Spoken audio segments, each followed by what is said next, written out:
Haleluya. Mari kita berdiri bersama-sama.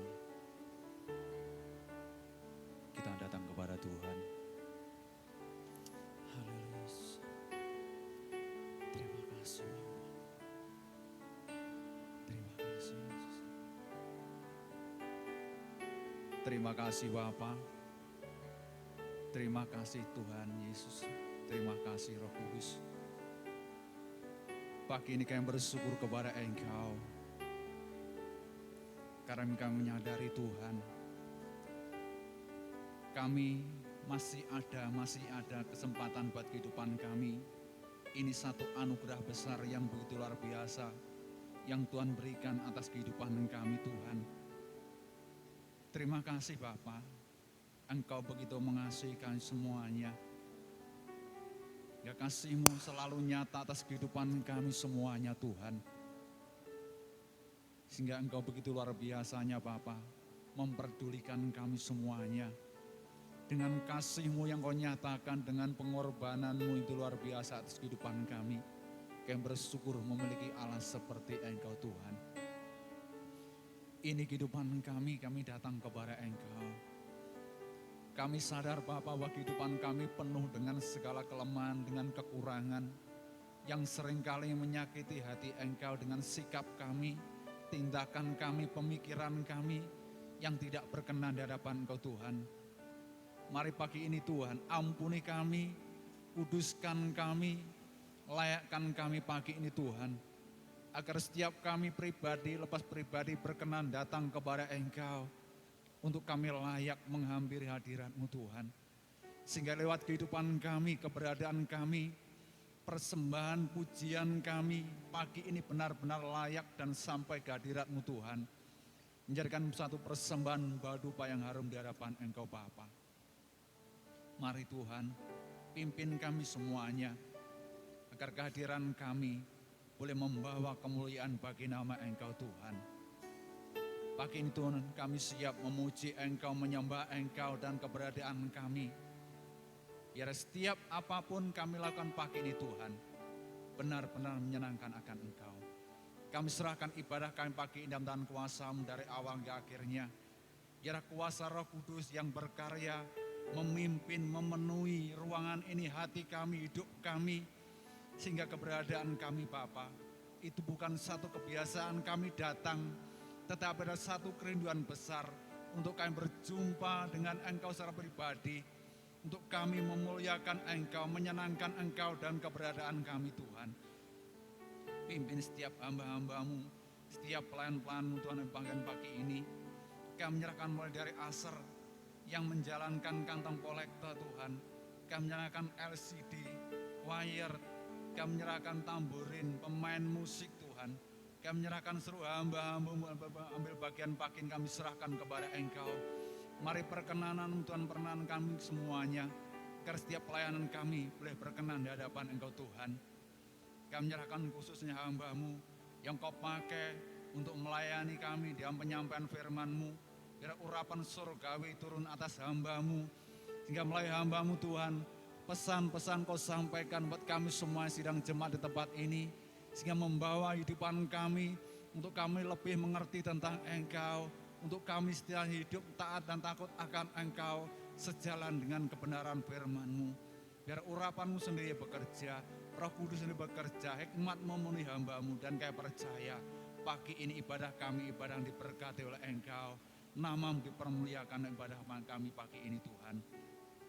Kami menyerahkan anak-anak-Mu Tuhan, masih dalam perjalanan memberkati mereka, menyertai mereka, sampai di tempat ini bersama-sama kami semuanya, boleh memuji, menyembah akan Engkau, meninggikan Engkau Tuhan. Terima kasih Pak, terima kasih. Pagi ini Tuhan kami bersyafaat untuk bangsa negara kami Indonesia. Kami bersyukur atas pemerintahan Tuhan berikan. Bapa, mari pimpinan dan bimbingan-Mu Tuhan menyertai mereka, dan hikmat yang daripada Engkau. Dan kami percaya melalui kepemimpinan mereka Tuhan, membawa bangsa ini lebih baik, lebih diberkati, dan kami percaya Tuhan dengan pimpinan dan bimbingan Tuhan, bangsa ini terlebih dimenangkan bagi Engkau. Bangsa ini mengakui bahwa ada Tuhan satu-satunya yang layak dipuji dan disembah di bangsa ini Tuhan. Mari lawatan Tuhan terjadi atas bangsa ini Bapa. Mulai gereja-gerejamu yang ada berkati Bapa. Dan kami percaya di mana setiap anakmu tinggal, di situ menjadikan satu terang tersendiri. Ya bangsa ini melihat Engkau melalui anak-anakmu Tuhan. Bangsa diselamatkan, bangsa ini boleh mengakui bahwa Engkau ada satu-satunya Allah yang layak dipuji dan disembah di bangsa ini Tuhan. Terima kasih, memberkati pemerintahan dari pusat sampai daerah, mulai presiden, wakil presiden sampai ke RT RW, tingkat dusun, tingkat desa Bapak, memberkati Bapak. Dan kami percaya di mana Tuhan kasih-Mu bekerja, Engkau berkarya, bangsa dipulihkan, bangsa diberkati, dan kemuliaan boleh terjadi di tengah bangsa ini Tuhan. Terima kasih Bapak, terima kasih Bapak. Terima kasih Tuhan. Rencana pemilihan yang akan dilaksanakan Tuhan, kami percaya Bapak, Engkau persiapkan pemimpin yang terbaik. Biar Tuhan situasi Tuhan kendalikan dengan baik. Kami percaya Bapak, Engkau sendiri yang bekerja, Engkau yang memilih, Engkau menetapkan pemimpin yang terbaik. Dan kami percaya rancangan rencana Tuhan, Tuhan berikan yang terbaik atas bangsa ini Bapak. Terima kasih Bapak. Terima kasih Tuhan. Pagi ini Tuhan kami siap kehidupan kami. Kami siap datang kepada Engkau. Kami siap memuji menyembahkan Engkau. Mari pimpinan-Mu Tuhan berlaku atas kehidupan kami Tuhan. Kami siap memuji menyembah Engkau. Hanya di dalam nama-Mu yang kudus.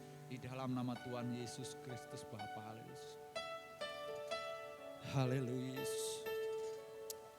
Haleluya. Haleluya. Haleluya. Terima kasih Bapa.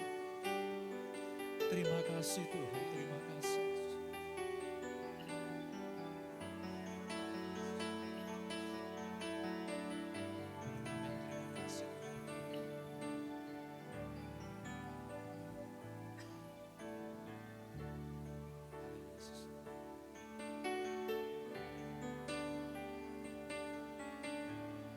Bukan dengan kekuatanku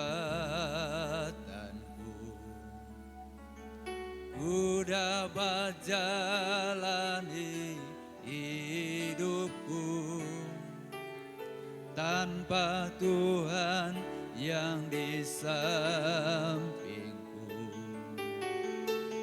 Ku tak mampu sendiri. Engkaulah kuatku yang menopangku,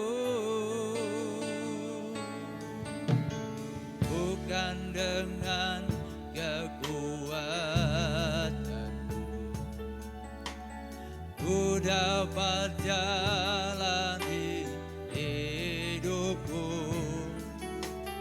tanpa Tuhan yang di sampingku. Ku tak mampu sendiri. Engkaulah kuatku yang menopangku. Ku pandang wajah-Mu dan berseru, pertolongan-Ku datang dari-Mu. Peganglah tanganku, jangan lepaskan. Kaulah harapan dalam hidupku.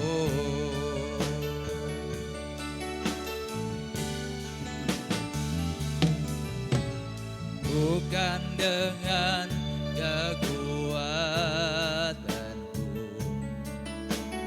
ku dapat jalani hidupku tanpa Tuhan yang di sampingku. Ku tak mampu sendiri.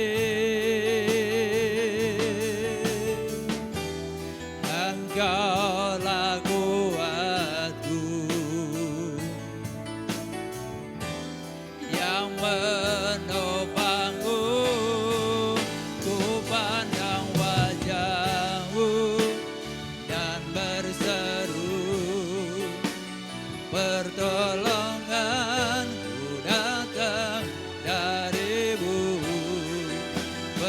Peganglah tanganku, jangan lepaskan. Kaulah harapan dalam hidupku.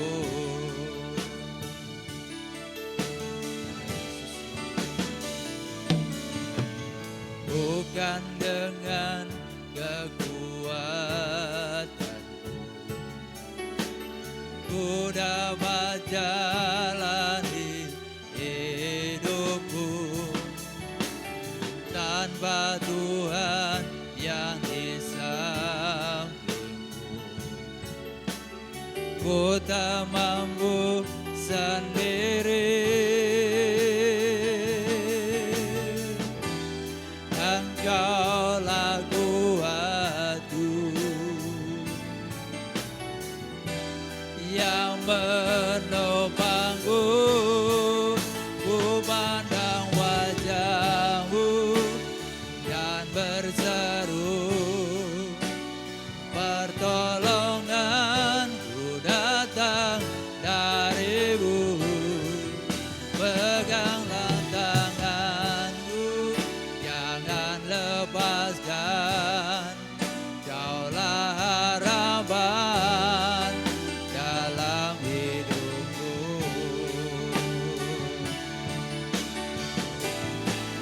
Ku pandang wajah-Mu dan berseru, pertolonganku datang dari-Mu. Peganglah tanganku, jangan lepaskan. Kaulah harapan dalam hidupku. Kaulah harapan dalam hidupku. Kaulah harapan dalam hidupku. Haleluya, haleluya. Kami percaya Engkau pengharapan kami. Kami bersyukur memiliki-Mu. Engkau Allah kami yang penuh dengan kasih. Kami bersyukur Tuhan, sebab karya-Mu nyata bagi kami Bapa. Haleluya, haleluya, haleluya. Yesus, syukur bagi-Mu.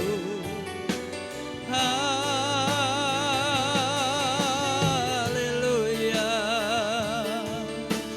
Yesus, kami hanya memandang-Mu.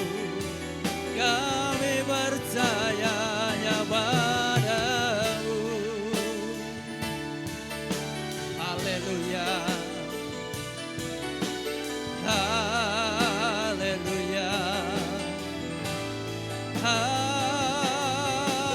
haleluya. Terima kasih Yesus. Haleluya Yesus. Haleluya, haleluya, haleluya.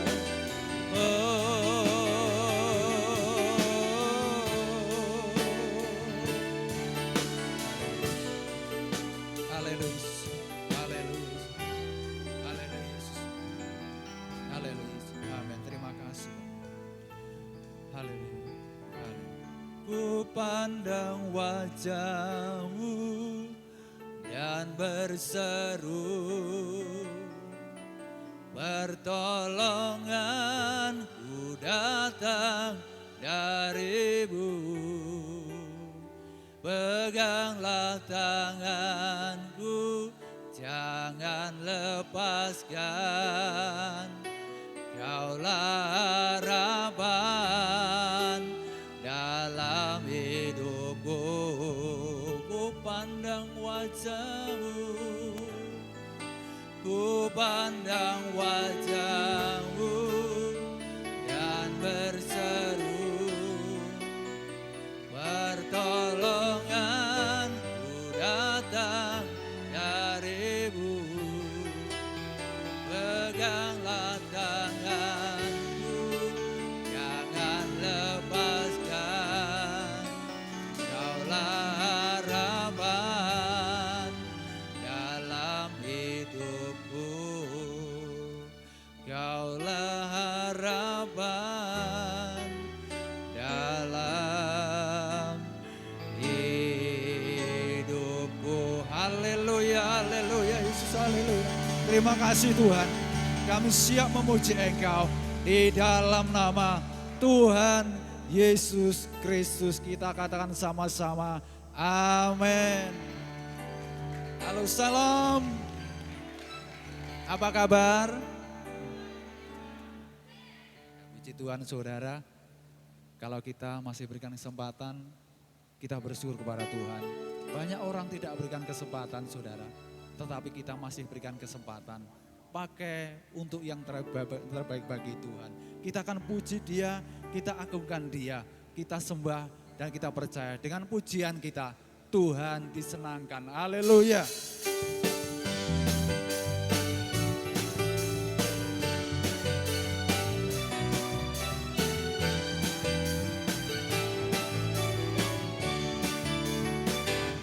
Bagaimana aku dapat mengatakannya, perasaan yang ada di hatiku. Oh Tuhanku, tolong aku mengatakannya. Ku kasih Engkau dengan kasih Tuhan. Ku kasih Engkau dengan kasih Tuhan. Ku kasih Engkau dengan kasih Tuhan. Ku lihat di wajah-Mu kemuliaan Raja. Ku kasih Engkau dengan kasih Tuhan. Ku cinta keluarga Tuhan, terjalin mesra sekali, semua saling mengasihi, betapa senang ku menjadi keluarganya Tuhan. Sebentar saudara. Saudara, keluarga Tuhan itu saudara terkenal dengan kerjasamanya yang baik saudara. Lek teng jaba rika wah wong Kristen ki tenan luar biasa saudara. Saudara tahu salam keakraban ya gitu, dereng nate saudara. Lek kula niki karo Pak Bandi kadang lek cedhok gitu, salaman plek terus salam. Nah niki saudara, ade ngomong saudara, kowe dulurku, saudara, katakan, kamu adalah saudara saya, saudara. Mari saudara ketika saudara memuji Tuhan, bangkit dari tempat duduk saudara. Contohnya gini saudara, maaf ya, sama. Salam keakraban seperti ini saudara. Monggo, salaman, plek, dicekel jempolane. Wah ini dulure, nelek saudara, ndak mau salaman. Kita mesti anak santru saudara. Anak sing ra beres saudara. Itu salam keakraban, ini rum tahu saudara. Belum pernah saudara. Ayo saudara, saudara mari kita muji Tuhan. Bangkit dari tempat duduk saudara, ora usah manggian saudara. Keluar saudara, katakan, saudara, akrab saudara, katakan saudara. Kita sudah bebas saudara, mari kita puji Tuhan saudara. Oh bagaimana saudara? Mari saudara, kita keluar saudara. Kita semua saudara, datang ke rumah saudara semua saudara. Haleluya. Bagaimana aku harus mengatakannya. Saudara keluar saudara, perasaan yang ada di hatiku. Katakan, saudara-saudara saya saudara. Aku mengatakan, ku kasih Engkau dengan kasih Tuhan. Ku kasih Engkau dengan kasih Tuhan. Ku kasih Engkau dengan kasih Tuhan. Ku lihat di wajahmu kemuliaan Raja. Ku kasih Engkau dengan kasih Tuhan. Ku cinta keluarga Tuhan. Terjalin mesra sekali. Semua saling mengasihi, betapa senang ku menjadi keluarganya Tuhan. Keluarganya Tuhan. Keluarganya Tuhan.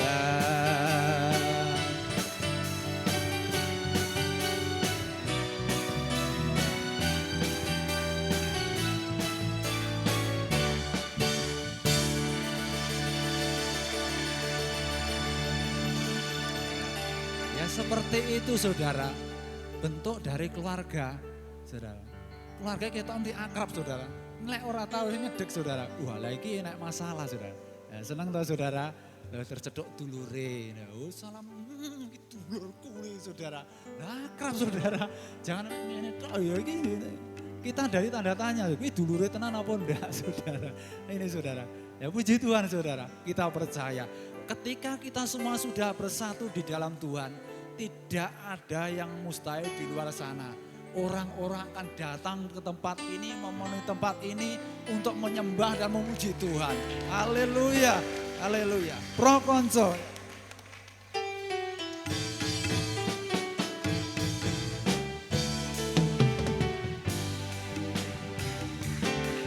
Pro konco bodo elingon, urip ten donya tanangen. Kaya kembang suket ing ora-ora. Sedelo mekar edan, sedelo maneh alu. Busana garing tanpa guna prakanca. Prakanca padha elingon, urip ten donya tanangen. Kaya kembang suket ing ora-ora. Sedelo mekar edan, sedelo maneh alu. Busana garing tanpa guna. Gelangan jagate akeh bencana. Wis ada rawe pojok rato batong Yesus margine kaswargan kamulyan cuma wis pring kowe ngabekti padha ngabekti yo lumukno bondone swarga. Awet bondo neng donya ora langgeng. Neng donya akeh durjana lan akeh rayap bleget. Ngabekti padha ngabekti yo. Delengen jagate akeh bencana. Tondo wis cedak rawe padha rato bato Yesus margine kaswargan kamulyan cuma wis kowe prakanca padha elingon urip nang donya tan langgeng.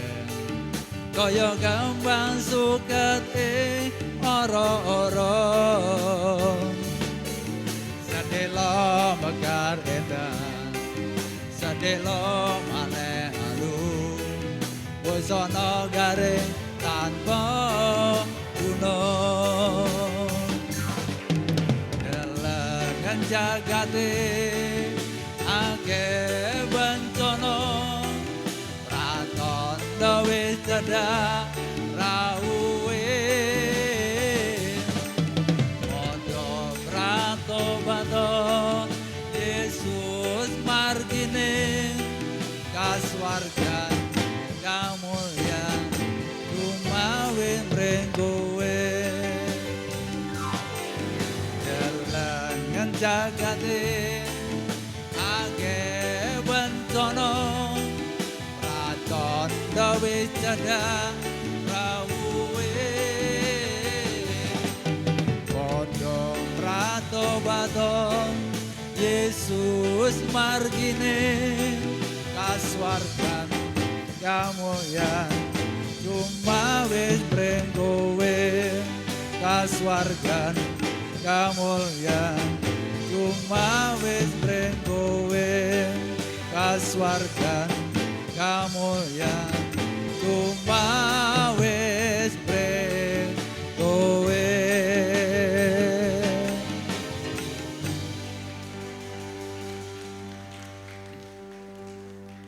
Kita percaya saudara, surga sudah menjadi milik saudara. Percaya saudara, setiap orang yang percaya kepada Tuhan, jaminannya adalah hidup kekal bersama dengan Allah. Kita bersyukur memiliki Allah seperti Dia. Mari saudara, pagi ini buka hati saudara. Tuhan akan berbicara lewat hambanya. Persiapkan hati kita, bejana hati kita yang terbaik. Ketika firman disampaikan, dan itu remaja yang menjadikan kehidupan baik kehidupan kita semuanya. Dan kita percaya dengan firman Tuhan akan membawa kehidupan kita berjalan lebih baik lagi di dalam jalannya Tuhan. Haleluya Yesus.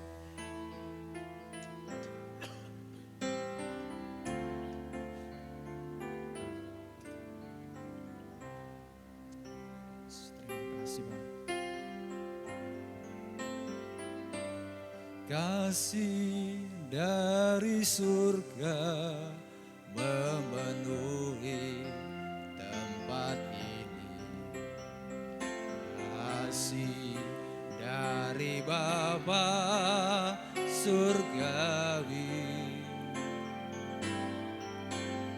Kasih dari Yesus mengalir di hatiku.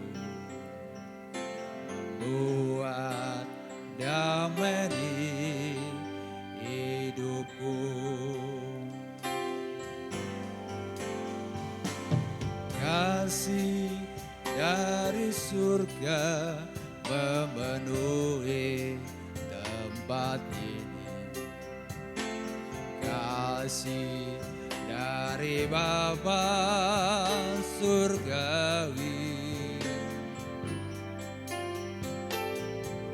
Kasih dari Yesus mengalir di hatiku, membuat damai di hidupku.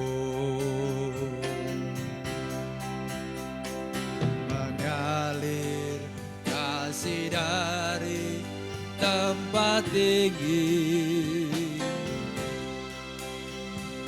mengalir kasih dari tata Allah Bapa.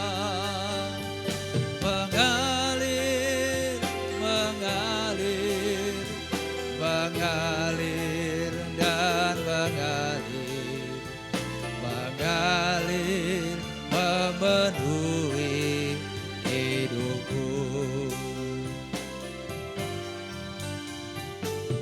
Kasih dari surga memenuhi tempat ini. Kasih dari Bapa surgawi. Kasih dari Yesus mengalir di hatiku, benih hidupku. Mengalir kasih dari tempat tinggi kepada hambanya. Kabar silahkan. Mengalir kasih dari tata Allah Bapa. Mengalir, mengalir, mengalir dan mengalir, mengalir memenuhi hidupku. Mengalir kasih dari tempat tinggi. Mengalir kasih dari tata Allah Bapa. Mengalir, mengalir, mengalir dan mengalir, mengalir memenuhi hidupku.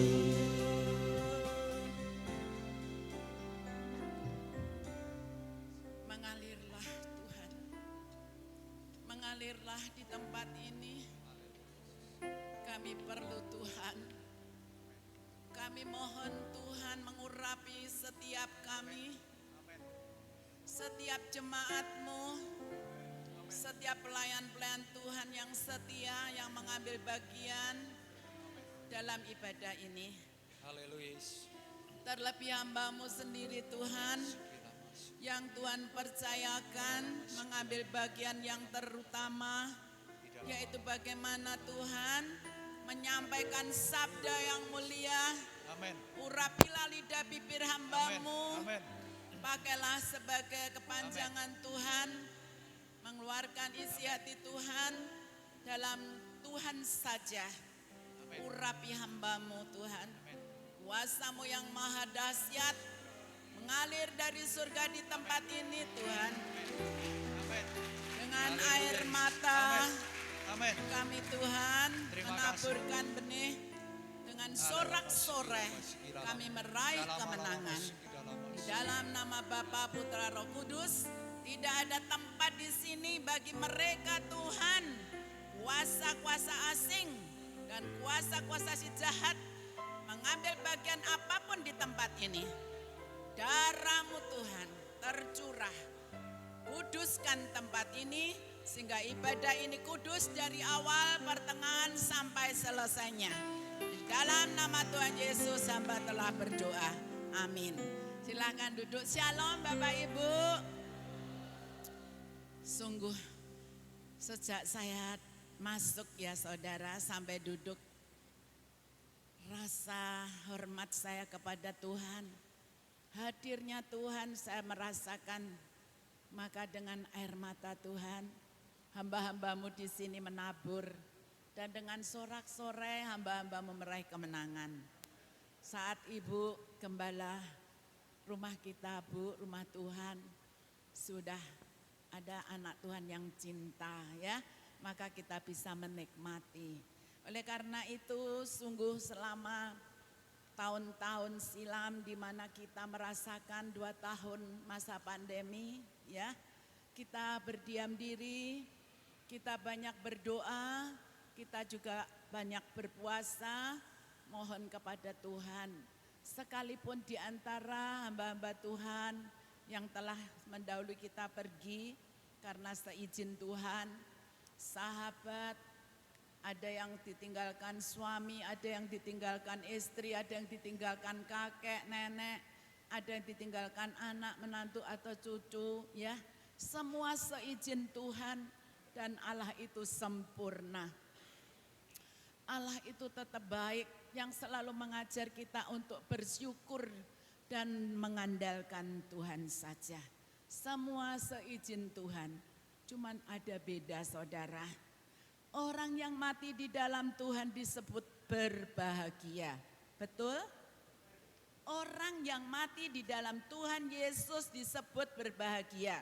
Karena Rasul Paulus sudah mengatakannya, hidup bagi Kristus, mati keuntungan. Nah kalau memang Tuhan panggil dengan cara COVID, tidak masalah ya. Yang terpenting adalah dia sudah mendapat kedudukan di surga. Jadi hidup bagi Kristus, mati keuntungan, benar adanya. Walaupun cara Tuhan memanggil beda. Ada yang baru lahir sudah dipanggil Tuhan. Namun iman dalam kandungan si ibu dan janin yang dikandung karena ibu percaya Tuhan sudah punya tempat kedudukan di surga, itu yang terpenting. Tetapi andai kata seumur hidupnya beribadah kepada Tuhan, menjelang akhir hidupnya menyangkal Tuhan, saya rasa seperti firman Tuhan, siapa kamu? Aku tidak mengenalmu. Ya, oleh karena itu patuhlah sampai akhir kepada Tuhan. Saya sungguh mengucap syukur karena telah digabungkan keluarga Allah di tempat ini. Terima kasih Bapak Pendeta dan Ibu Demikok serta Penatua, seluruh jemaat yang ada. Salam. Terima kasih, puji syukur kepada Bapak kita, Ibu Gembala yang telah menggembalakan domba-dombanya, dan domba-domba itu harus melahirkan domba-domba ya. Bagaimana jemaat ini bisa untuk saling mengenalkan Tuhan Yesus Juru Selamat, pendamai, pengampun, pengasih dan penyayang. Maka tema pada hari ini mari kita merenungkan dari naskah Alkitab 1 Samuel pasal 30 ayat 1 sampai 25 dengan tema pimpinan serta kemenangan kepada orang yang diurapi oleh Allah. Pimpinan serta kemenangan kepada orang yang diurapi oleh Allah. Mari kita akan membaca naskahnya 1 Samuel pasal 30 ayat yang pertama sampai ayat yang ke-25. Ya. Siklak terbakar pembalasan Daud kepada orang Amalek. Saya akan mengawali ayat 1, kemudian Bapak Ibu saut menyaut ya. 2 ayat, saya 2 ayat, Bapak Ibu 2 ayat, sampai ayat yang terakhir kita akhiri bersama-sama. Ketika Daud serta orang-orangnya sampai ke Siklak pada hari yang ketiga, orang Amalek telah menyerbu tanah Negeb dan Siklak. Siklak telah dikalahkan oleh mereka dan dibakar habis. Perempuan-perempuan dan semua orang yang ada di sana, tua dan muda, telah ditawan mereka dengan tidak membunuh seorang pun. Mereka menggiring sekaliannya, kemudian meneruskan perjalanannya.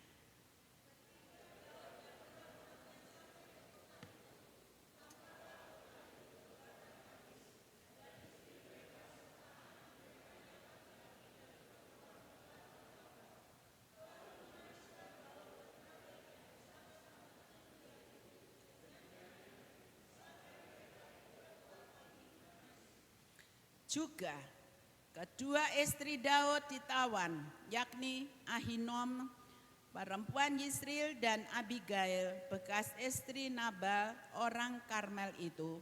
Dan Daud sangat terjepit karena rakyat mengatakan hendak melempari dia dengan batu. Seluruh rakyat itu telah pedih hati, masing-masing karena anaknya laki-laki dan perempuan. Tetapi Daud menguatkan kepercayaannya kepada Tuhan Allahnya.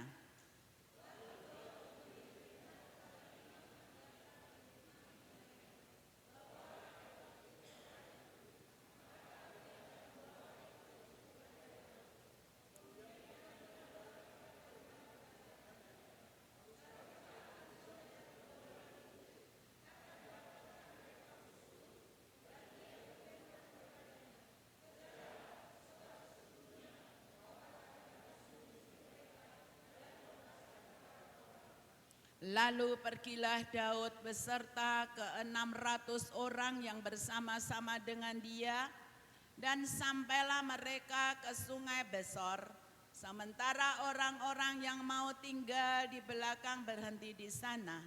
Maka Daud melanjutkan pengejaran itu beserta 400 orang, 200 orang yang terlalu lelah untuk menyeberangi Sungai Besor itu berhenti di sana.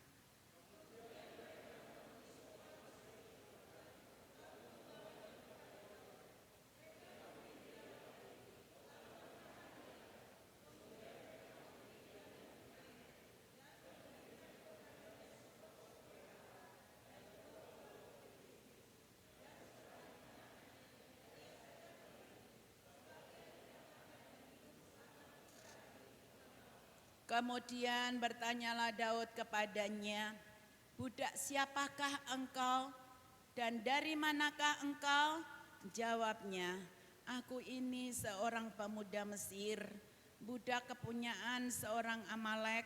Tuanku meninggalkan aku karena 3 hari yang lalu aku jatuh sakit. Kami telah menyerbu tanah Negeb orang Kreti dan daerah Yehuda dan tanah Negeb Kaleb dan Siklak telah kami bakar habis."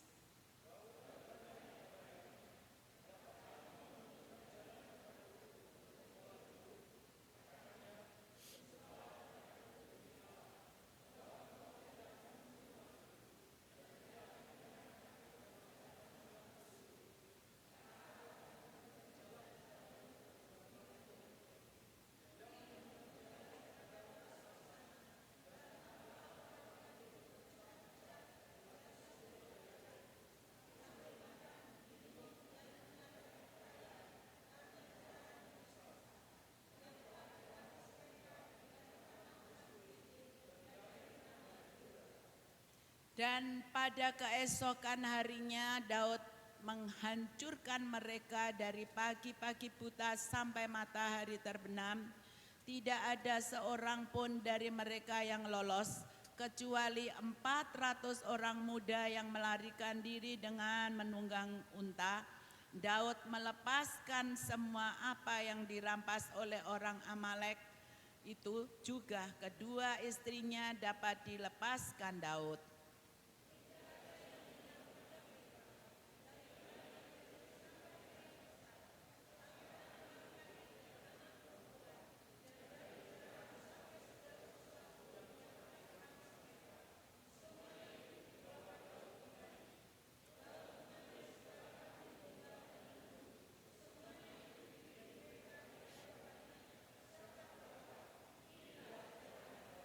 Ketika Daud sampai kepada ke-200 orang yang telah terlalu lelah untuk mengikuti Daud, yang telah dibiarkannya tinggal di dekat Sungai Besor, maka keluarlah orang-orang ini menyongsong Daud dan menyongsong rakyat yang bersama-sama dengan dia.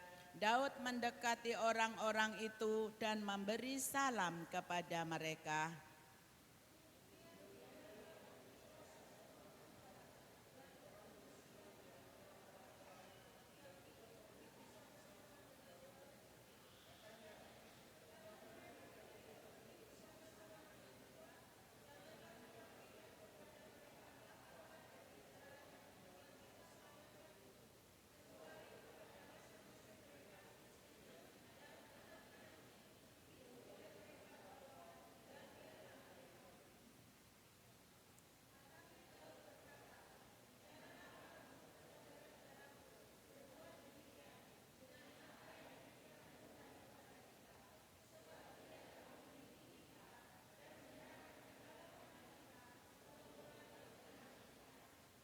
Mari kita akhiri 24-25 bersama-sama. Siapa yang mau mendengarkan kamu dalam perkara ini? Sebab bagian orang yang tinggal di dekat barang-barang adalah sama seperti bagian orang yang pergi berperang. Itu akan dibagi sama-sama. Dan demikianlah halnya sejak hari itu dan seterusnya. Hal itu ditentukannya menjadi ketetapan dan peraturan bagi orang Israel sampai sekarang. Saudara, ketika saya merenungkan ayat demi ayat, banyak bagian ya. Maaf. Banyak bagian naskah ayat demi ayat menjadi satu rema.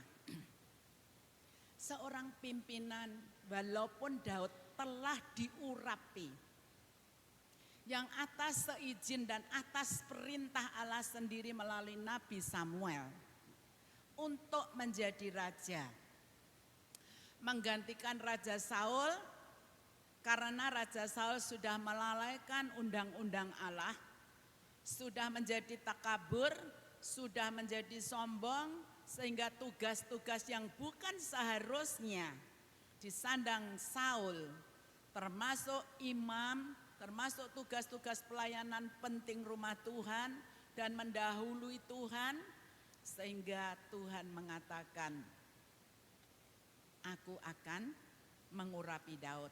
Datanglah ke sebuah kota kecil yang namanya Bethlehem, anak daripada Isai. Nah, Bapak Ibu, pasal 16 itu Daud sudah menerima urapan dari Allah akan menjadi raja, ya. Tetapi bukan begitu, ketika diurapi, ketika perintah Allah itu datang, langsung Daud menjadi raja. Tidak Bapak Ibu, tidak saudara-saudara yang dikasihi Tuhan. Daud melalui proses yang panjang saudara, melalui perjuangan ya. Kita tahu sendiri tidak seperti sulapan bim, salah bim maka jadi. Tidak saudara, proses, dan proses itu proses yang tidak mudah saudara ya. Perjuangan yang sangat melelahkan, yang banyak penderitaan yang harus Daud tanggung. Bahkan sampai pasal 30 ini Daud belum menjadi raja. Belum ya, masih dalam proses perjuangan, masih dalam proses persiapan untuk menjadi raja. Nah saudara, kalau kita tahu bagaimana autobiografi Daud sendiri adalah memiliki 8 saudara. Dan Daud adalah anak yang paling bungsu atau ragil dalam bahasa kita ya. Bungsu, paling kecil. Dia memiliki 3 kakak-kakak. Pertama, kedua, ketiga, dan ketiga kakak-kakak Daud ini adalah semua tentara Raja Saul. Yang kemana-mana Raja Saul perang, pasti yang pertama yang namanya Eliab, ya. Yang kedua yang bernama Abinadab, yang ketiga bernama Syama.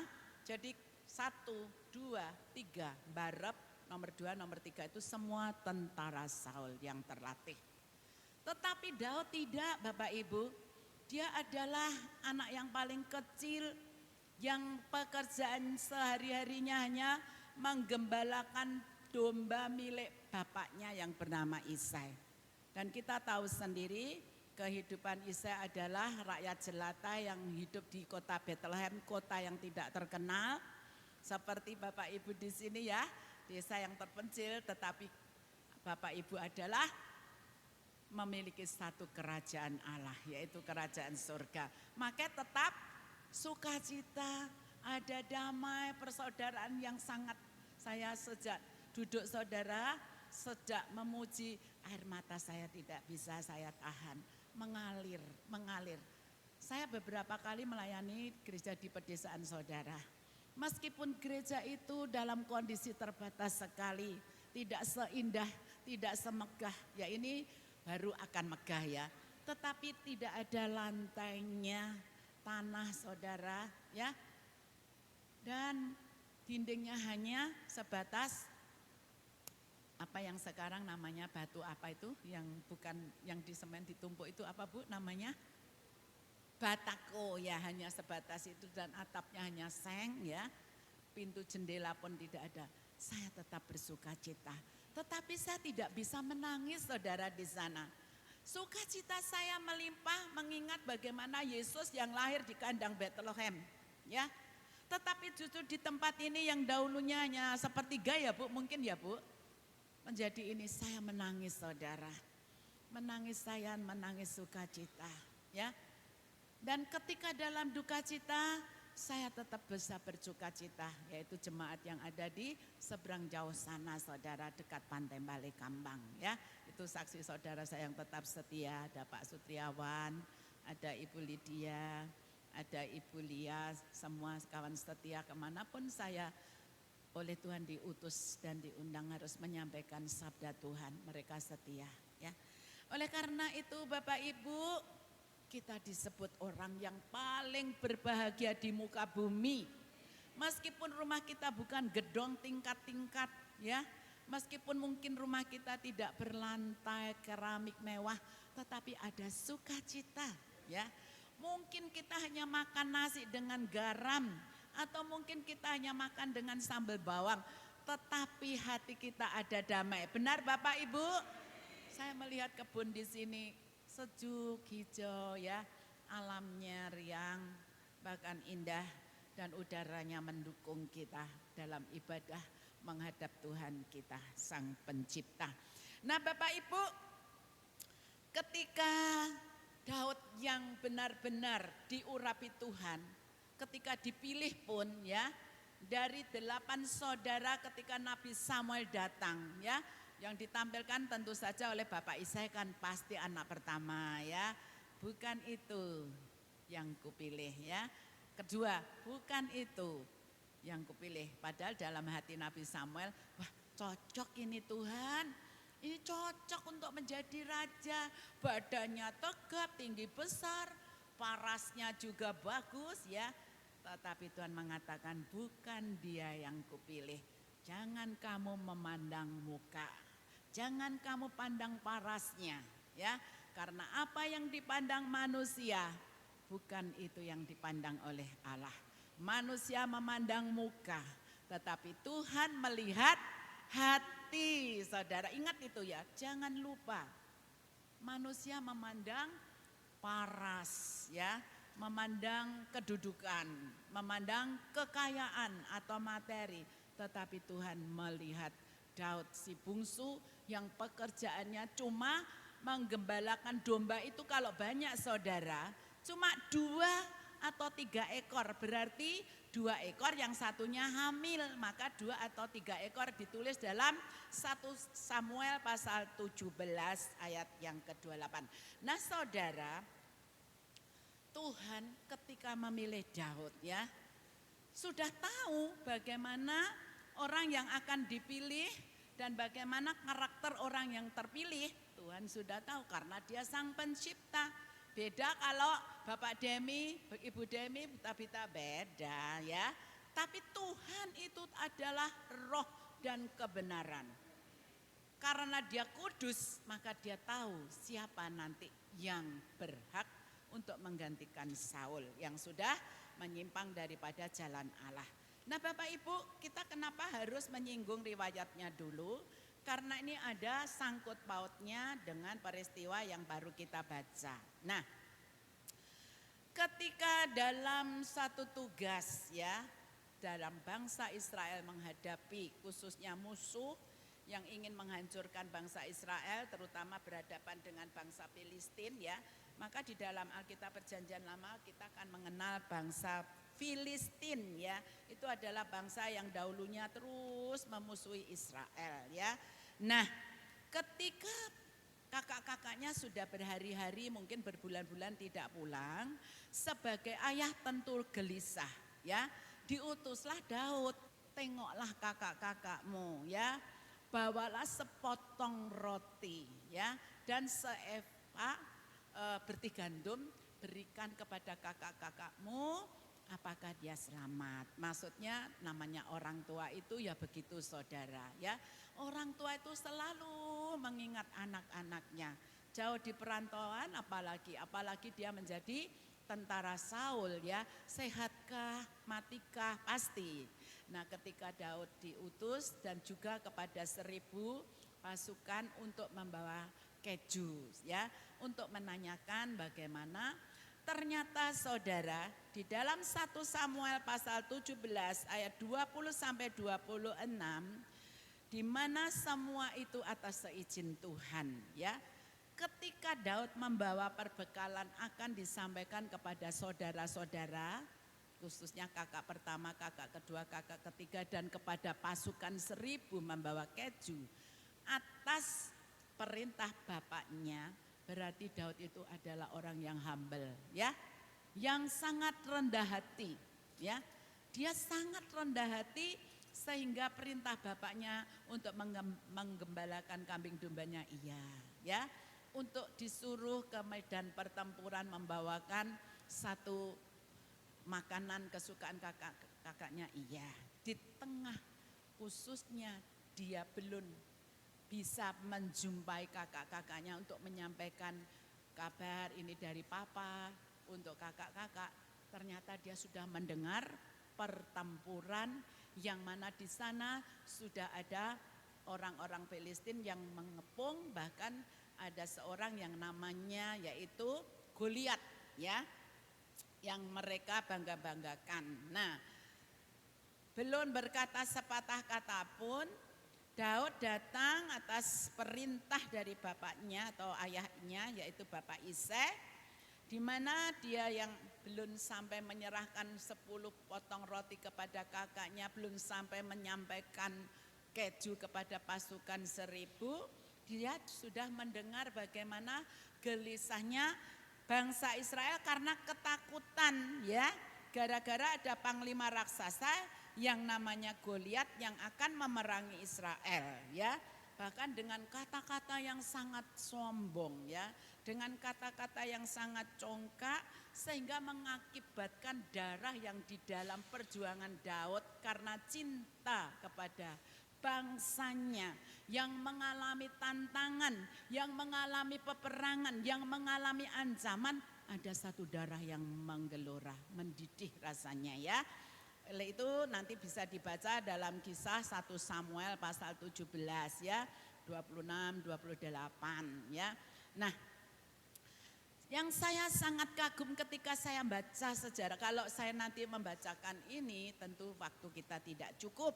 Yang saya sangat kagum dari karakter di dalam jiwa seorang yang beriman kepada Tuhan, memiliki satu iman yang bertanggung jawab, yang memiliki cinta yang berkobar-kobar akan membela kehidupan rajanya dan bangsanya. Padahal Daud saat itu belum menjadi raja, saudara, masih rakyat jelata, ya. Dari peristiwa itulah dia nantinya yang akan memproses bagaimana dia menjadi seorang pemimpin bangsa Israel, bangsa yang diurapi Tuhan. Nah, saudara, dialah yang calon mengganti Raja Saul yang sudah terkenal, dan dia akan menjadi lebih terkenal karena nanti pada hal suatu tertentu karena Daud ini memenangkan satu kisah ini, maka akan ada perkataan Saul membunuh musuh ribuan, tetapi Daud berlaksa-laksa, ya. Jadi intinya ada satu pemantik, ya, makanya sebetulnya enggak perlu, ya. Orang itu kalau dipantik dengan kata-kata yang seperti itu bukan sadar, saudara, malah semakin jahat, jahat, dan jahat. Nah, padahal pada waktu ini belum, Raja Saul belum, saudara, ya.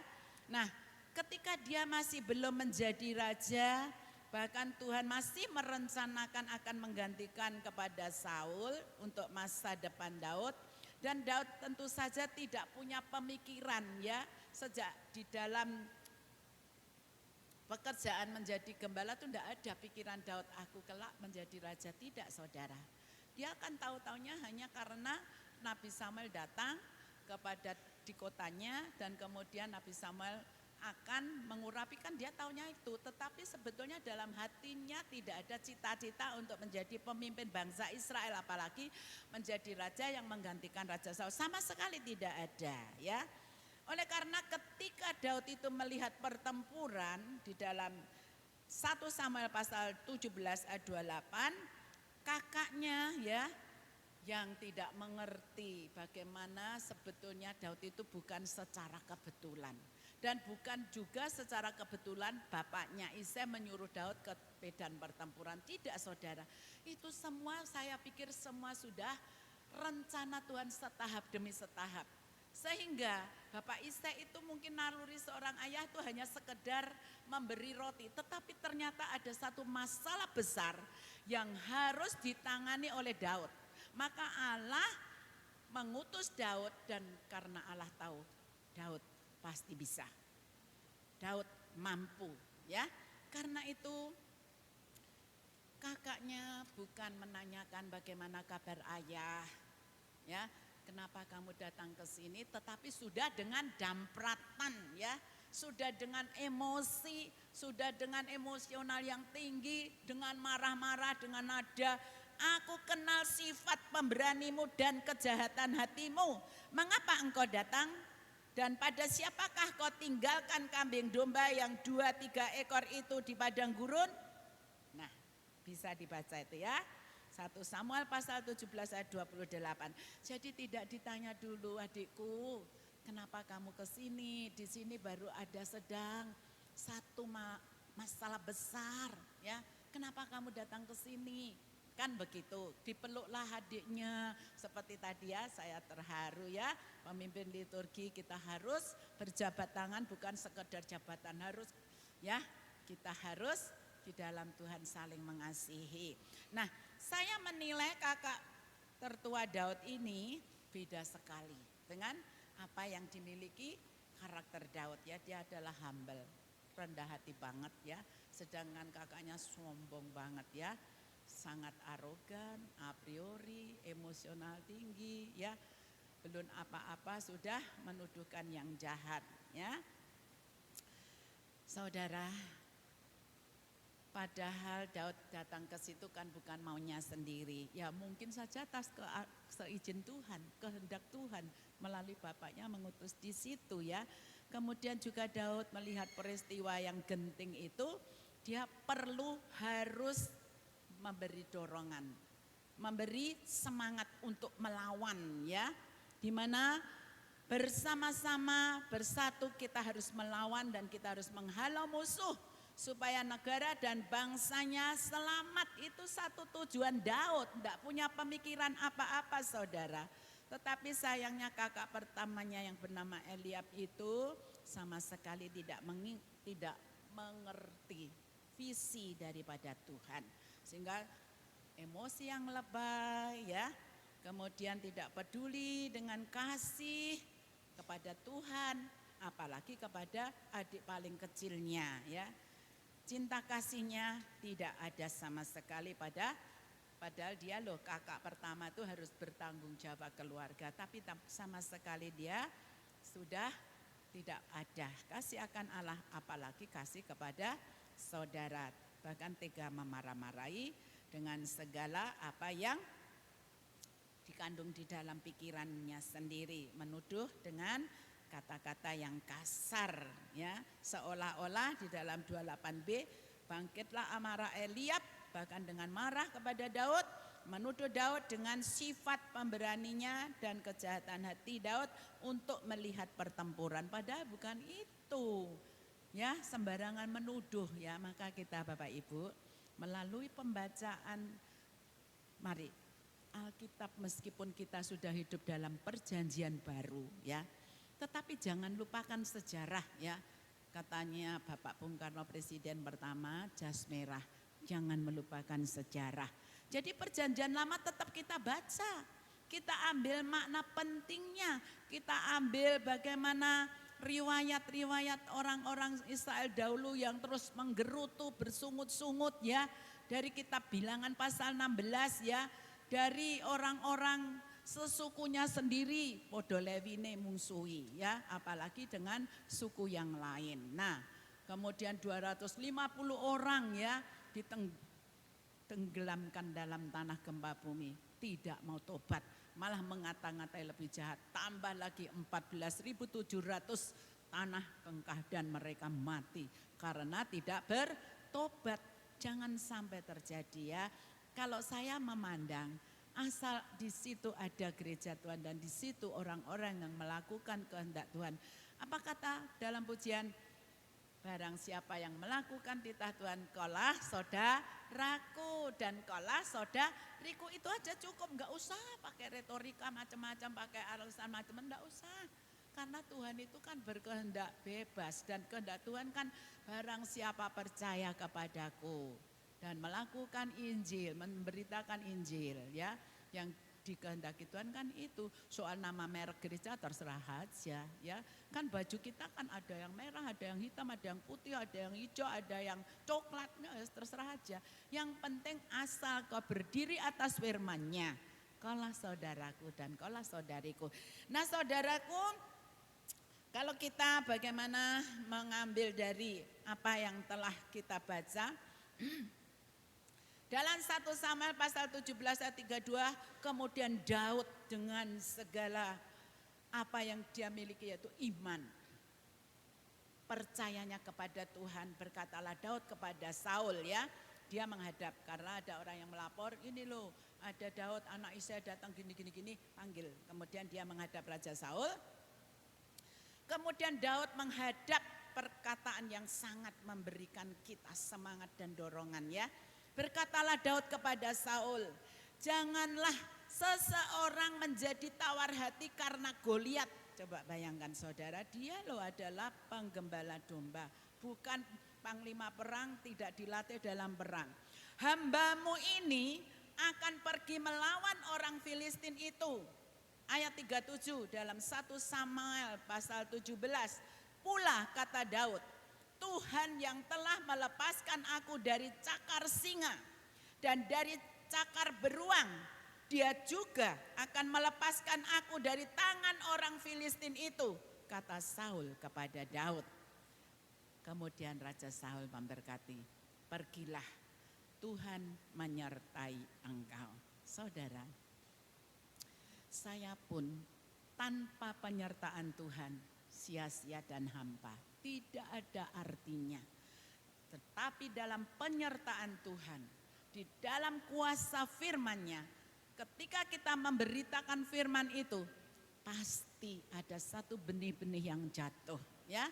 Pasti ada benih-benih yang timbul, ada benih yang hidup dan ada benih yang bertumbuh berbuah. Walaupun terkadang kita sudah menanam susah payah dengan air mata, dengan keringat, dengan uang, dengan pikiran, nasihat, doa, tetapi ada yang gagal, wajar. Tetapi kita tidak boleh putus asa, tidak boleh kecewa, terus saja jalani ya. Yang penting kita bermaksud baik.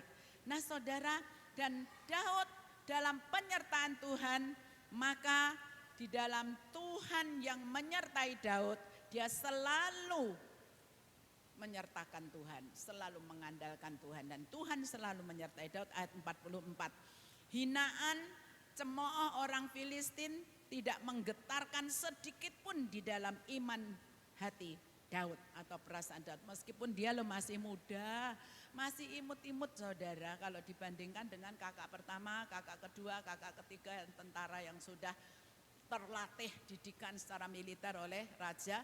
Dia cuma seorang muda imut-imut menggembalakan kambing, tetapi pengalamannya yang dipakai ya, ketika dia ingat Tuhan saja membebaskan aku dari cakar singa yang akan membunuh aku. Tuhan juga yang melepaskan aku dari cakar beruang yang akan menerkam aku. Tuhan itu juga yang akan membebaskan aku dari orang-orang yang sombong ya.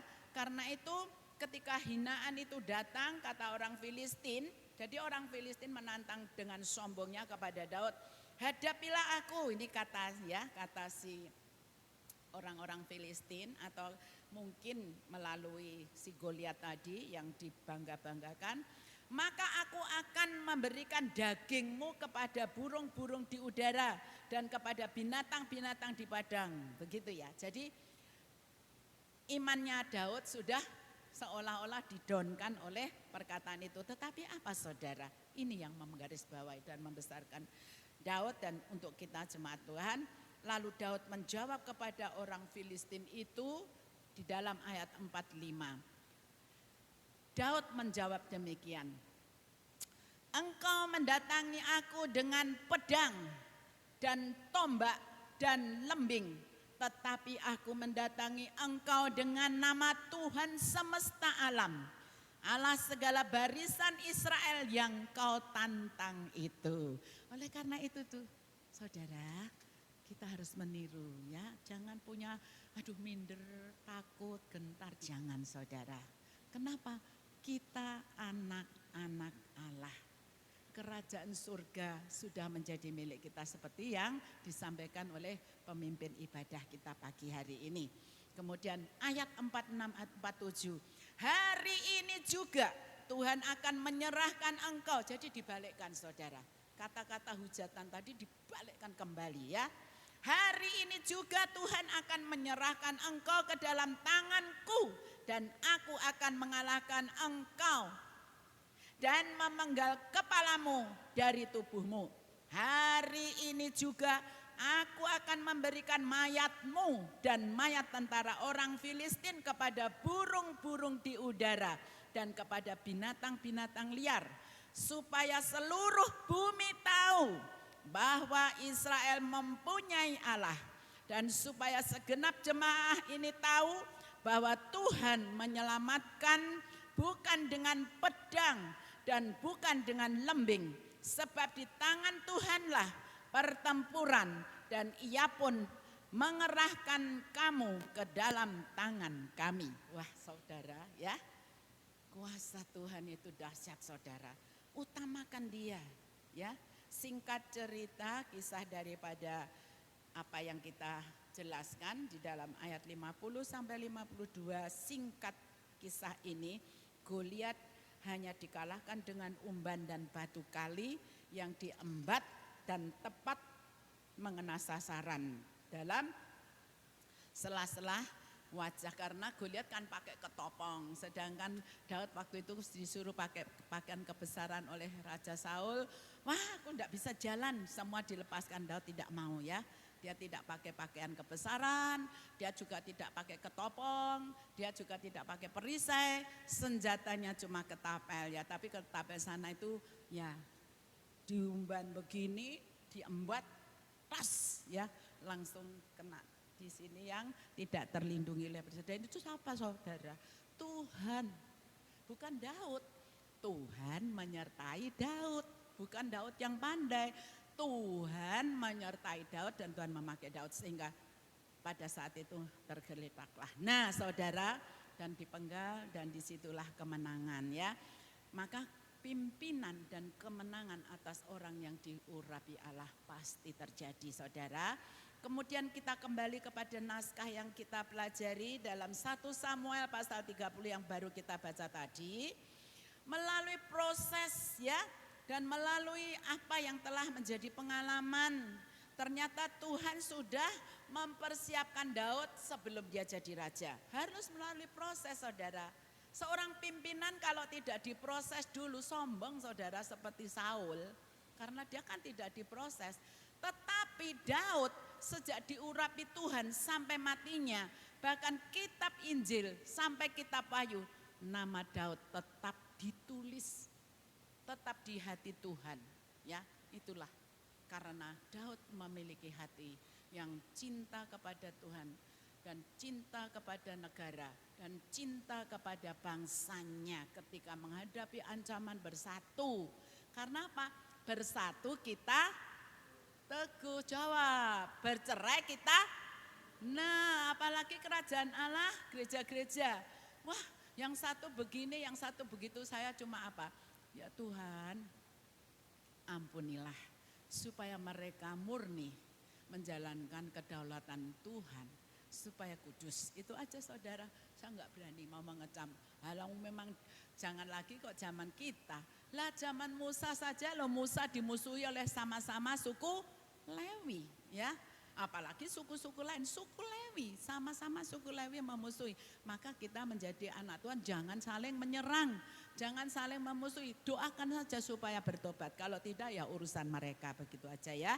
Nah Bapak Ibu yang dikasihi oleh Tuhan, ketika Tuhan sudah mempersiapkan Daud yang akan dijadikan raja, itu melalui proses sejak pasal 16 sampai pasal 30, bahkan sampai nanti 2 Samuel pasal 2 sampai 3.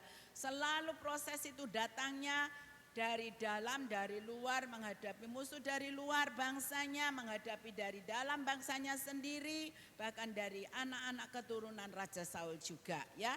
Dan itu memang terjadi saudara. Maka kalau kita belajar dan tekun membaca Alkitab, kita akhirnya oh ternyata kejadian sekarang zaman dulu pun sudah terjadi. Jadi kita enggak akan merasa takut, gentar ya. Saudara yang dikasih Tuhan, di mana Daud memutuskan daripada karena perkara inilah yaitu tadi Saul mengalahkan beribu musuh, tetapi Daud berlaksa-laksa. Dari situlah perasaan cemburu dan ingin membunuh Daud besar sekali. Akhirnya membuat keputusan daripada ya kalau saya terus ya di negeri saya sendiri saya dimusuhi, sudah saya tak ya itu tadi mengembara dan sampailah Daud di kota Siklak karena dia kenal kepada raja setempat. Walaupun itu bukan bangsanya loh saudara, tapi bisa menolong ya. Peristiwa Ambon tahun berapa itu 98. Loh saudara-saudara kita loh banyak yang ditulung loh dari orang-orang saudara kita muslim. Benar saudara ya. Ya memang semua itu ya ada plus minusnya, ada yang mengerti kehendak Tuhan. Ya seperti ini Raja Gad ini yang namanya Akis menolong ya, Daud ditolong ya dan dikasih itu tempat yang namanya Siklak. Nah, ternyata Daud yaitu dengan 600 orang. Jadi bagaimanapun Daud punya pengikut yaitu 600 orang ya. Nah, kemudian karena dia ada sesuatu pertemuan mungkin dia baru meninggalkan meninggalkan tempat itu, meninggalkan Siklak. Tahu-tahu semua keluarga, baik itu keluarga 600 orang yang setia kepada Daud. Kan Daud intinya ngungsi ya. Udahlah daripada Raja Saul hatinya terus panas, mending aku tak pergi aja ya, aku tak mengembara ya. Akhirnya dia yaitu tadi di kota Siklak dengan 600 orang pengikutnya, tahu-tahu diserbu oleh orang Amalek ya. Ya memang sudah musuh bebuyutan, sampai hari ini pun Israel itu kan punya musuh bebuyutan. Ya apalagi kalau zaman dahulu kalau Israel tidak taat sama Tuhan, Tuhan langsung membunuh.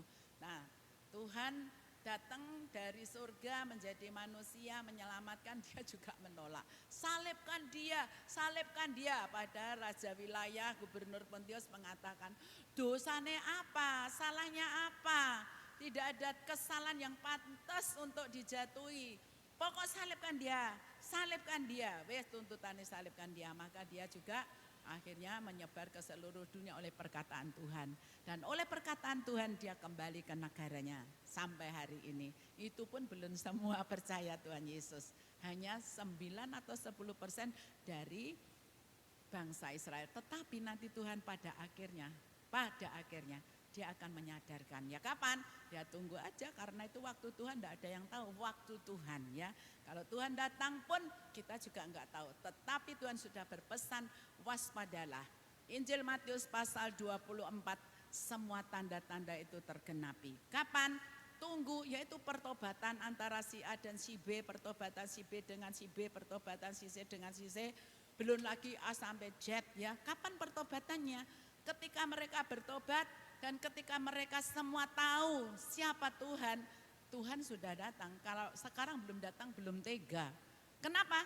Karena masih banyak yang belum percaya dan masih banyak yang tidak bertobat. Tuhan mau datang, aduh belum tega. Karena masih banyak yang celaka dan masuk neraka. Kapan? Ya nanti sampai panjang sabarnya Tuhan selesai. Dan ketika Tuhan sudah berkata, tidak ada penundaan lagi. Ya Tuhan baru datang. Tuhan kenapa tidak tahu? Ya ditunggu itu tadi masa pertobatan penduduk dunia. Nah saudara, ketika dia pulang dari satu tempat, melihat tempat daerahnya yaitu di Siklak terbakar, ya namanya manusia saudara. Walaupun dia loh 600 yang sama-sama selama ini ya, dimanjakan Daud, dipelihara Daud.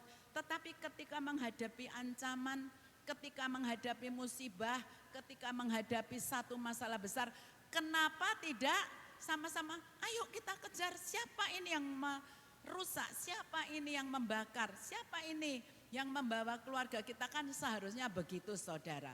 Tetapi sayangnya di sini Ayat yang ketiga, ketika Daud dan orang-orangnya sampai ke kota itu, tampaklah kota itu terbakar habis dan istri mereka serta anak mereka yang laki-laki dan perempuan telah ditawan.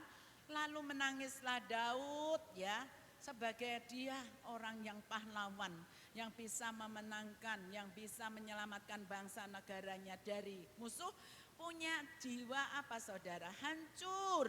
Kemudian menangislah ya. Rakyat yang bersama-sama dengan dia itu dengan nyaring sampai mereka tidak kuat lagi menangis. Juga 2 istrinya ditawan dan perempuan Yisrael Abigail serta istri Nabat. Dan Daud sangat terjepit ayat 6 karena rakyat mengatakan hendak melempari dia dengan batu. Seluruh rakyat itu telah pedih hati masing-masing karena anaknya laki-laki dan perempuan, tetapi Daud menguatkan kepercayaannya kepada Tuhan Allahnya. Nah saudara, ini loh saudara, jeleknya manusia itu begitu loh. Kok gak dieling api ya, kok gak dieling perjuangane, kok gak dieling kebersamaane ya toh. Ketika mengalami satu masalah, menghadapi musibah, yo mbok ayo bareng-bareng dipikir nih, ayo bareng-bareng kita atasi. Bagaimana caranya kita kejar musuh tak apa? Enggak, malah dia mau melempari Daud dengan batu. Ya jangan sampai saudaraku, kita sebagai anggota kerajaan Allah, jangan sampai, padahal ini loh bangsanya sendiri, bukan bangsa lain. Coba bayangkan, selama ini siapa yang kasih makan?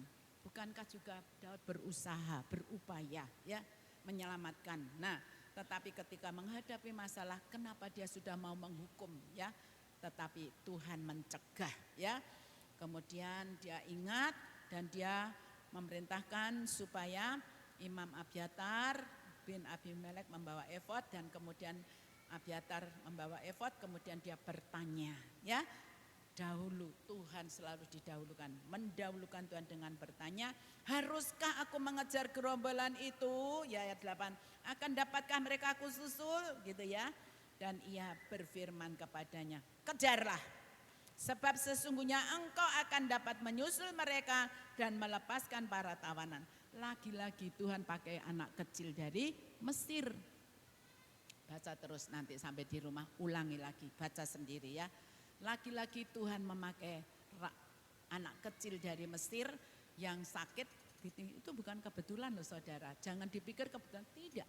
Cara Allah bisa memakai bangsa lain loh saudara. Kalau bangsa sendiri tidak menolong, Allah bisa memakai bangsa lain. Ingat itu, baik-baik.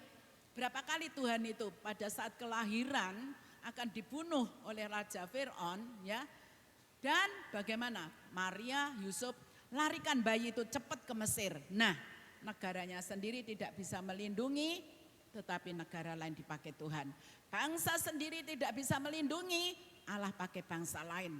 Ingat itu saudara, ketika bangsa sendiri tidak bisa melindungi rakyatnya sendiri, Tuhan bisa memakai segala cara. Maka jangan takut, jangan khawatir. Orang yang beriman kepada Tuhan, pimpinan dan kemenangan pasti Tuhan yang sudah mengurapi. Oleh janji firman-Nya, dia sendiri yang akan mengatasi dan dia sendiri yang akan memberikan pertolongan, perlindungan dan keamanan. Karena itu serahkan nyawa kitanya ke dalam tangan Tuhan. Kalau mati dalam perang ya enggak apa-apa, memang panggilannya mati dalam perang. Kalau mati dalam COVID ya enggak apa-apa, memang sudah waktunya mati dalam COVID untuk menjadi satu perbedaan. Orang yang mati COVID percaya Tuhan selamat. Orang yang mati COVID enggak percaya Tuhan ya enggak tahu. Saudaraku, inilah bagaimana orang yang diurapi Tuhan pasti ya di dalam semuanya, dan setelah itu masalah yang dihadapi ketika berjuang untuk mengejar, karena kan sudah berdoa kejar. Ketika mengejar 600, delalah neng jalan iki sing 200 sih sing tuwek-tuwek kayak aku barang. Bu Demi, Pak Demi, aku sudah kuat, sangat letih, aku tak berhenti. Ada 200 ditinggal di dekat sungai Besor ya. Yang mudah-mudahan akan melanjutkan, ada 400 orang maju ya. dengan Daud yang mimpin. Karena Daud kan masih muda. Lah yang tua-tua kan ya wis letih lesu, wis ndak makan, ndak minum, ngejar musuh, aku ndak kuat tenan, aku ndak kuat. Ya udah kamu berhenti daripada matian, kamu istirahat supaya kamu hidup.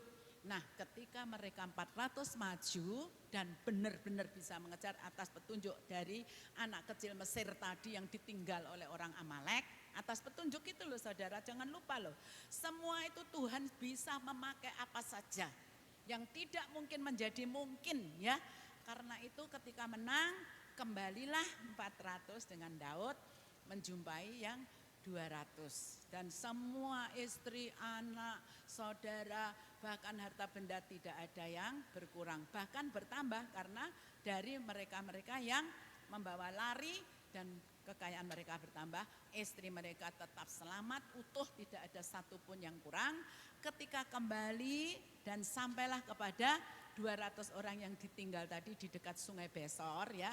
Mereka girang kan karena dia sudah istirahat, sudah minum, mungkin makan apa yang ada di situ, kuat kan menyambut ya, kan bangga. Kan Raja Daud telah pulang dan dia apa kata yang 400 orang?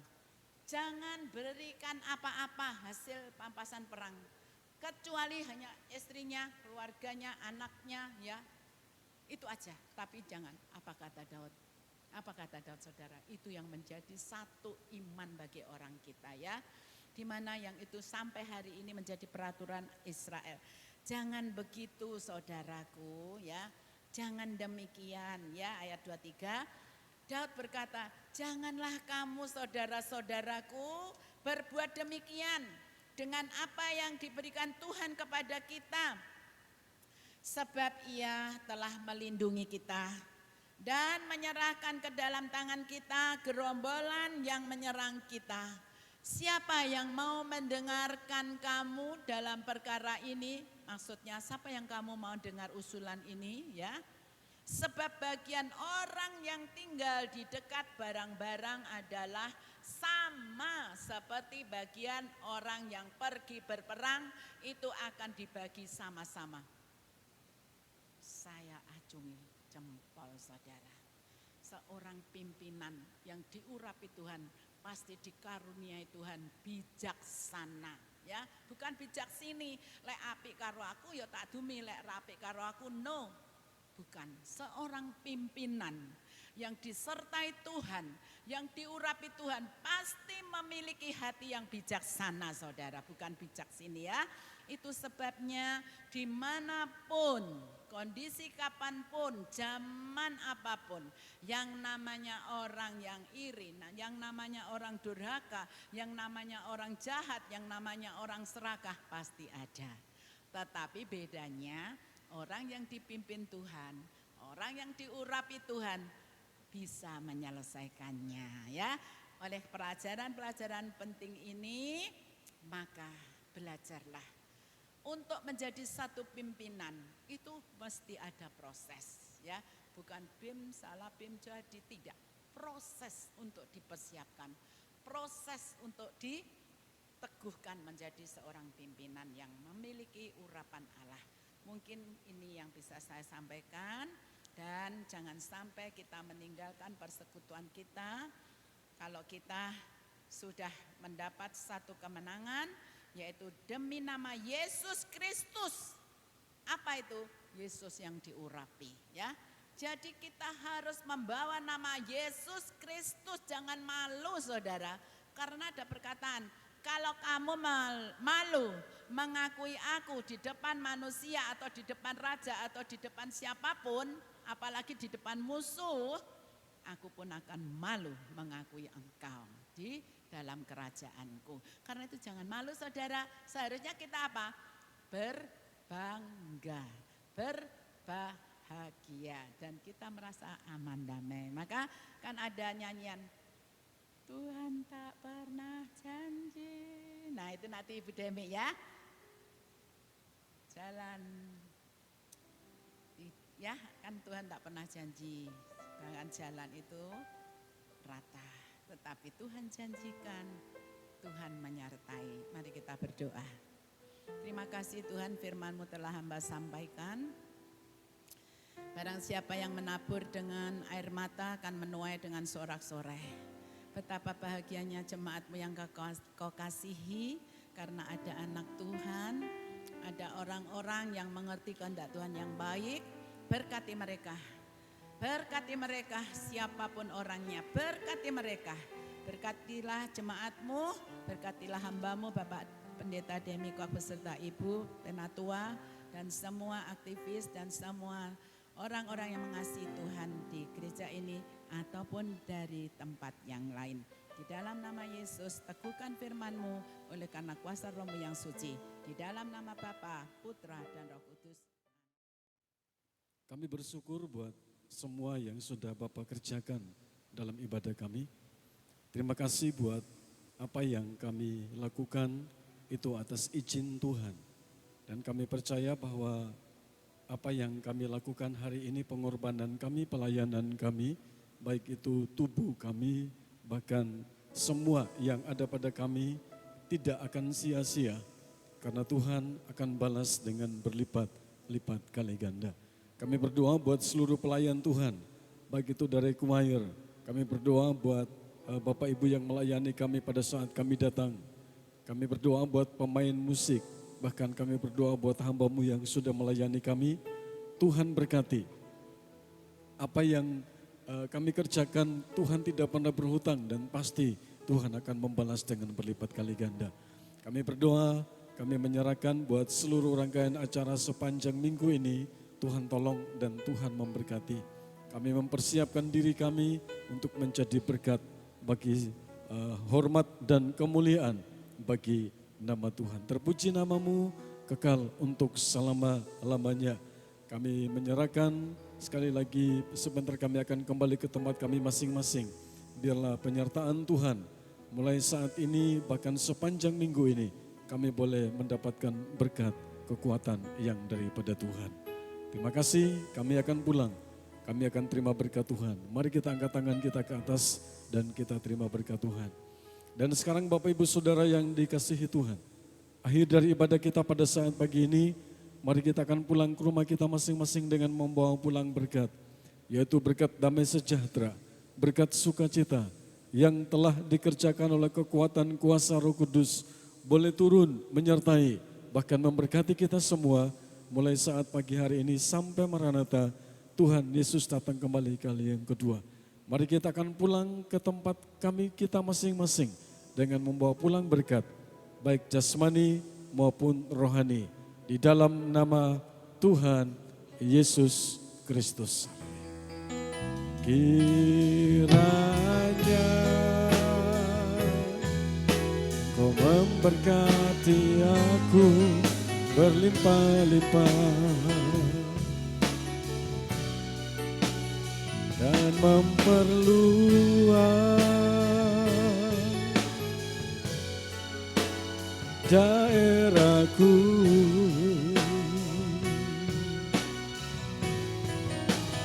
dan kiranya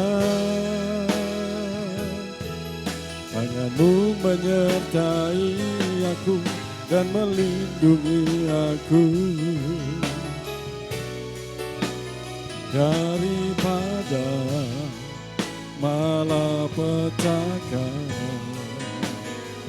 sehingga kesakitan tidak menimpa, sehingga kesakitan tidak menimpa aku. Selamat pagi, selamat pulang, Tuhan Yesus memberkati.